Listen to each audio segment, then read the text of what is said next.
ഈ സച്ചിനും ധോണിയും കോഹ്ലിയൊക്കെ നമ്മൾ മലയാളികൾക്ക് എല്ലാവർക്കും പ്രിയപ്പെട്ടവരാണ്. അപ്പോൾ നമുക്ക് ഇവരെയൊക്കെ ഒന്ന് മനസ്സിൽ ധ്യാനിച്ച് ഒരു പ്രോബ്ലം അങ്ങ് ചെയ്താലോ? വായോ.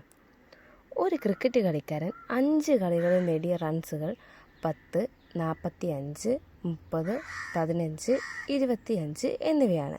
അയാളുടെ ശരാശരി റൺസ് എത്രയാണ്? അപ്പോൾ നമുക്ക് ശരാശരി കാണണമെങ്കിൽ ആകെ റൺസ് കണ്ടുപിടിക്കണം. അപ്പോൾ ആകെ റൺസ് എത്രയാണെന്ന് നമുക്ക് നോക്കിയാലോ. ആകെ റൺസ് കണ്ടുപിടിക്കേണ്ട എങ്ങനെയാണ്? 5 കളികളിൽ നേടിയ റൺസ് തന്നിട്ടില്ലേ, അത് മൊത്തം ആഡ് ചെയ്യണം.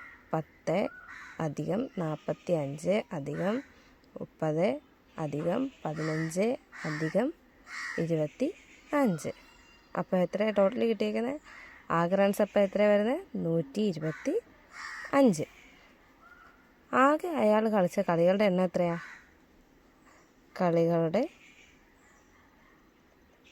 കളികളുടെ എണ്ണം എത്രയാണ്?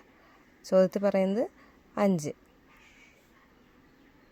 അപ്പോൾ നമുക്ക് ശരാശരി അല്ലേ കാണണ്ടേ?